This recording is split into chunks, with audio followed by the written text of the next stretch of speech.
नमस्कार दोस्तों, स्वागत है आपका इन्वेस्टिंग दर्पण की एक और नॉलेजफुल वीडियो में। और आज इस वीडियो में मैं आपसे डिस्कस करने जा रहा हूँ विजय केडिया की पोर्टफोलियो से जुड़े एक शानदार स्टॉक के बारे में। बात करें इस स्टॉक की तो इसने मल्टी बैगर रिटर्न्स दिए हैं और यह स्टॉक इस समय जिस तरह से दौड़ रहा है, हो सकता है यह स्टॉक आगे आने वाले समय में भी आपको अच्छे रिटर्न्स दे। बात करें दोस्तों विजय केडिया की, तो क्या इनको देख करके इस स्टॉक में इन्वेस्टमेंट करना सही होगा या नहीं, तो इस स्टॉक को हम फंडामेंटली और टेक्निकली भी देखेंगे क्या यह स्टॉक इन्वेस्टमेंट के हिसाब से सही दिखाई देता है या नहीं, और जानेंगे इस स्टॉक के बिजनेस के बारे में भी कि आखिर इस कंपनी का क्या बिजनेस है। तो बने रहिए वीडियो में। मैं बात कर रहा हूं ओम इंफ्रा लिमिटेड के बारे में। दोस्तों आपको इस स्टॉक का नाम तो पता चल गया होगा, कुछ लोग वीडियो में सिर्फ स्टॉक का नाम देखने के लिए आते हैं, तो दोस्तों वह वीडियो को स्किप कर सकते हैं। और जो लोग इस स्टॉक के बारे में फुल एनालिसिस और टेक्निकल एनालिसिस देखना चाहते हैं वह वीडियो में बने रह सकते हैं। दोस्तों बात करें स्टॉक के नाम देख करके इन्वेस्ट करने की, तो इससे कभी भी आपको कोई फायदा नहीं होने वाला है जब तक आपको स्टॉक के बारे में पूरी जानकारी ना हो। बात करें ओम इंफ्रा लिमिटेड की, तो इसका मार्केट प्राइस 80 रुपए 45 पैसे दिखाई देता है और बीते दिन 25 सितंबर की हम बात करें तो इसमें 2% का अपर सर्किट देखने को मिला है। दोस्तों अधिकतर स्टॉक में 5% का अपर सर्किट होता है और इस स्टॉक की अगर हम बात करें अपर सर्किट लिमिट की तो वह 2% दिखाई दे रही है, तो यह बात भी आपको पता होना चाहिए। मैं मार्केट अपडेट और मार्केट से जो जानकारी की वीडियो लाता ही रहता हूँ। अगर आप चैनल पर नए हैं तो चैनल भी सब्सक्राइब कर लें, आपके लाइक और सब्सक्राइब से मुझे मोटिवेशन मिलता है, तो प्लीज आप चैनल को भी सब्सक्राइब कर लें। और अगर आपको वीडियो अच्छी लगे तो वीडियो को लाइक करना भी ना भूलें। बात करें ओम इंफ्रा लिमिटेड की, तो इसमें विजय केडिया जी ने लगभग 21 दिन पहले इन्वेस्ट किया था और आज अगर हम उनकी शेयर वैल्यू की बात करें तो दोस्तों उनको लगभग 5 करोड़ रुपए का फायदा होता हुआ दिखाई दे रहा है इस स्टॉक में। दोस्तों इस स्टॉक की अगर हम बात करें तो हम इसके रिटर्न्स को भी देख लेते हैं कि आखिर इसके रिटर्न्स कैसे रहे। बात करें इसके 5 दिन के रिटर्न्स की, तो 5 दिन में इसने 7.34% के रिटर्न दिए। एक महीने में अगर हम देखें तो 33% के आसपास के रिटर्न्स दिए। 6 महीने में अगर हम बात करें तो 150% के रिटर्न्स दे चुका है। दोस्तों बात करें इस स्टॉक की, तो जिस तरह से ये स्टॉक दौड़ रहा है उस हिसाब से कहा जा सकता है कि इस स्टॉक में आपको आने वाले समय में भी और तेजी देखने को मिल सकती है। ये टिल डेट से अगर हम देखें तो 96% के रिटर्न दे चुका है और एक साल में देखें तो 129% के रिटर्न दिए और 5 साल में अगर आप देखें तो 226% के रिटर्न दे चुका है।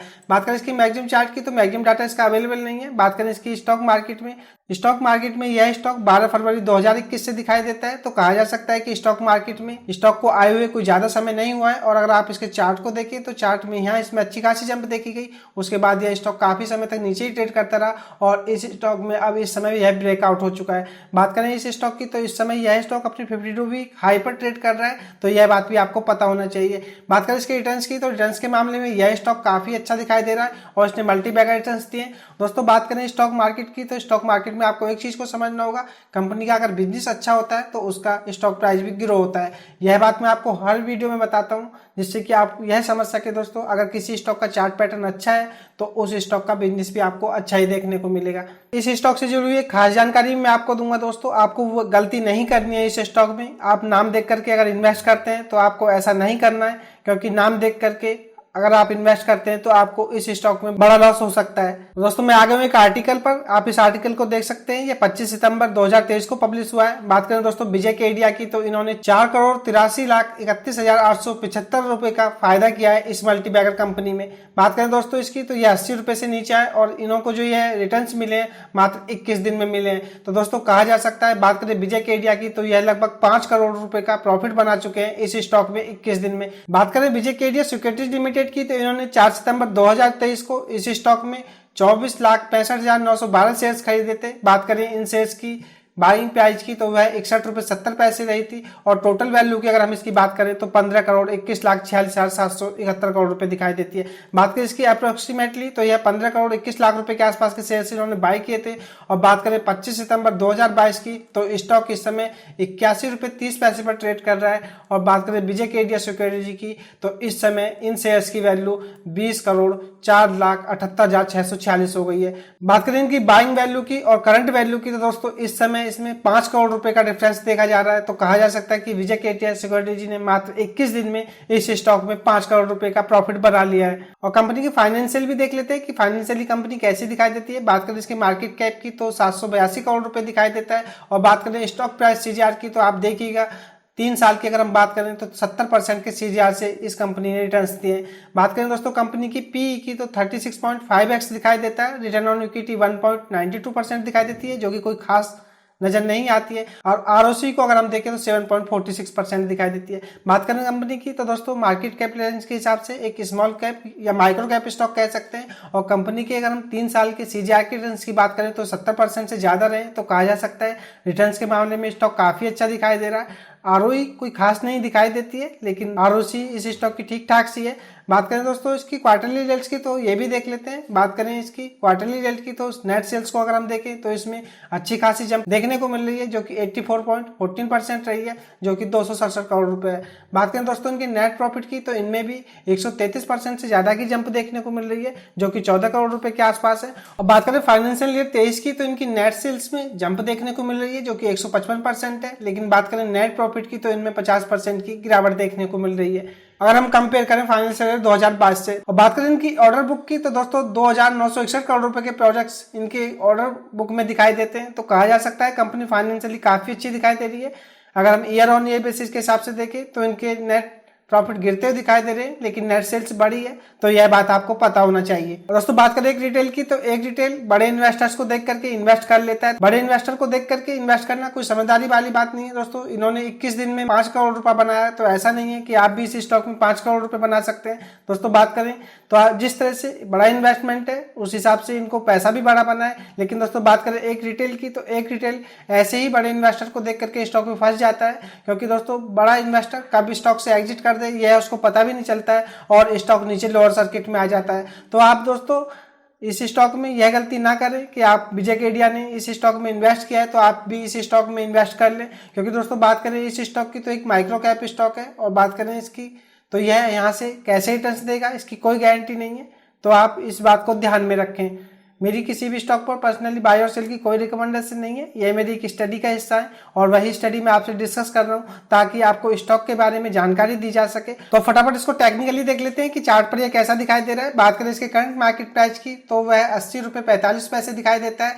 और दोस्तों बात करें इसके कुछ मूविंग एवरेज की तो आप मूविंग एवरेज को देखिएगा, 5 दिन का मूविंग एवरेज 77 रुपये के आसपास दिखाई देता है, 9 दिन का मूविंग एवरेज 75 रुपये के आसपास रहा है, 13 दिन का मूविंग एवरेज 72 रुपये के आसपास दिखाई देता है, 21 दिन का ईएमए 69 रुपये के आसपास दिखाई देता है।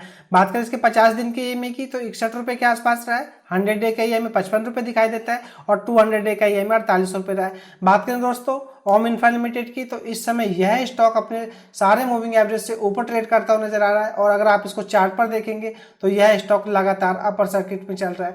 दोस्तों बात करें स्टॉक में अपर सर्किट की तो जब तक स्टॉक अपर सर्किट में चलता है तब तक पैसा बनता चला जाता है, लेकिन जब स्टॉक लोअर सर्किट में आता है तो दोस्तों आप स्टॉक को सेल भी नहीं कर पाते हैं और आपको बड़ा पछताना पड़ता है। दोस्तों बात करें इस स्टॉक में तो इस स्टॉक में कोई ट्रेडिंग वॉल्यूम ज्यादा खास नजर नहीं दिखा रही है और जिस तरह से यह स्टॉक अपर सर्किट में चल रहा है दोस्तों ऐसे समय में स्टॉक में बाइंग करना भी बड़ा मुश्किल होता है और सेल करना भी बड़ा मुश्किल होता है, तो आप इस बात को ध्यान में रखें। दोस्तों बात करें इसकी टेक्निकली तो चार्ट पर इस समय यह स्टॉक काफी मजबूत नजर आ रहा है और यह अपने सारे मूविंग एवरेज से ऊपर ट्रेड करता हुआ नजर आ रहा है। और इसकी अगर आप एमएसीडी लाइन को देखें तो एमएसीडी लाइन को आप देखिए यह भी सिग्नल लाइन से बहुत ऊपर निकल चुकी है। अगर हम इसके बार्स को देखें तो बार्स भी इसके बॉटम लाइन से ऊपर बन रहे हैं जो कि काफी बड़े बड़े बन रहे हैं और आरएसआई को अगर हम देखें तो 88 दिखाई देती है।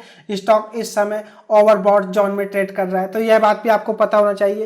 दोस्तों अगर मैं बात करूं इसमें इन्वेस्टमेंट की तो इन्वेस्टमेंट के हिसाब से यह स्टॉक मुझे अच्छा इसलिए नहीं दिखाई देता है दोस्तों क्योंकि यह अपर सर्किट और लोअर सर्किट वाले स्टॉक मुझे बिल्कुल पसंद नहीं है। स्टॉक में दोस्तों लिक्विडिटी नहीं है तो स्टॉक में इन्वेस्टमेंट का कोई मजा नहीं है, क्योंकि दोस्तों आप कितने भी अपर सर्किट में खरीदते रहे लेकिन जिस समय यह स्टॉक लोअर सर्किट में आना शुरू हो गया आप अपनी होल्डिंग को बेच भी नहीं पाएंगे। तो दोस्तों अपर सर्किट और लोअर सर्किट में यही प्रॉब्लम रहती है कि आप स्टॉक को बाई करने आपको स्टॉक को बाई करने में बड़ी दिक्कत होती है और आपको स्टॉक को सेल करने में बड़ी दिक्कत होती है। दोस्तों बात करें विजय केडिया जी की तो दोस्तों विजय केडिया जी एक बड़े इन्वेस्टर है, यह बड़ा रिस्क भी ले सकते हैं तो बड़ा प्रॉफिट भी लेते हैं। लेकिन दोस्तों बात करें एक रिटेल की तो ना तो ये बड़ा प्रॉफिट इसको अच्छा लगता है और ना ही बड़ा रिस्क अच्छा लगता है। तो मैं चाहूंगा दोस्तों आप ऐसे स्टॉक से दूर रहें तो ही बेहतर होगा।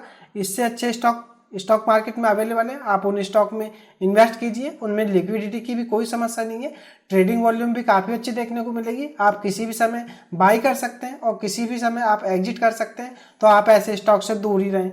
दोस्तों स्टॉक को डिस्कस करने का मेरा पर्पज यही रहता है कि आप स्टॉक में न्यूज को देख करके ना फंसे और किसी बड़े इन्वेस्टर को देख करके किसी स्टॉक में इन्वेस्ट करने से भी बचें। बात करें ओम इंफ्रा लिमिटेड की तो स्टॉक बुरा नहीं है, फाइनेंशियली भी कोई ऐसे बुरे नहीं दिखाई दे रहे और फंडामेंटली भी स्टॉक ऐसा नहीं है कोई ज़्यादा बुरा देख रहा है। दोस्तों बात करें इसके शेयर होल्डिंग पैटर्न की तो वह मैं आपसे डिस्कस नहीं कर सकता क्योंकि वीडियो ज़्यादा बड़ी हो जाएगी, लेकिन मैं आपको बताना चाहूँगा। बात करें इसमें मेजॉरिटी शेयर होल्डर्स की तो वह प्रमोटर्स ही हैं और इनके पास 71% से ज़्यादा की हिस्सेदारी है। और दोस्तों इसमें FII 0 मात्र दिखाई देते हैं। और बात करें DIH की तो DIH भी इस स्टॉक में 0% दिखाई देते हैं और पब्लिक शेयर होल्डर्स इस स्टॉक में लगभग 25-26% के आसपास दिखाई देते हैं। तो यह बात भी आपको पता होना चाहिए दोस्तों। शेयर होल्डिंग पैटर्न भी मैंने आपको लगभग बता ही दिया है। बात करें ओम इंफ्रा लिमिटेड की तो स्टॉक बुरा नहीं है, लेकिन दोस्तों जिस तरह से यह स्टॉक इस समय अपर सर्किट में चल रहा है तो यह स्टॉक इन्वेस्टमेंट के हिसाब से इस समय सही नहीं दिखाई देता है। बात करें दोस्तों इसमें इन्वेस्टमेंट की, अगर आप इसमें इन्वेस्टमेंट करना चाहें तो यह स्टॉक अगर आपको यह अपने 21 दिन के EMA के आसपास दिखाई दे, जो कि 69 रुपये के आसपास दिखाई देता है, तो आप इस स्टॉक में छोटा मोटा इन्वेस्ट कर सकते हैं। क्योंकि बात करें स्टॉक मार्केट की दोस्तों, स्टॉक मार्केट में आपको इस बात को समझना होगा, जिस तरह से छोटा स्टॉक होता है उस तरह से उसमें इन्वेस्टमेंट भी आपको छोटा ही करना चाहिए। तो यह थी खास अपडेट विजय केडिया के पोर्टफोलियो से जुड़े एक शानदार स्टॉक के बारे में। तो आपको यह स्टॉक कैसा लगा और आपकी इस स्टॉक को लेकर के क्या राय है, मुझे कमेंट करके बताएं। अगर आपको वीडियो अच्छी लगी हो तो वीडियो को लाइक करना ना भूलें और अगर आपने चैनल को सब्सक्राइब नहीं किया है तो चैनल भी सब्सक्राइब कर लें। मैं मार्केट अपडेट और मार्केट से जानकारी की वीडियो लाता ही रहता हूं। तो चलिए मिलते हैं फिर किसी नई वीडियो में, तब तक के लिए नमस्कार।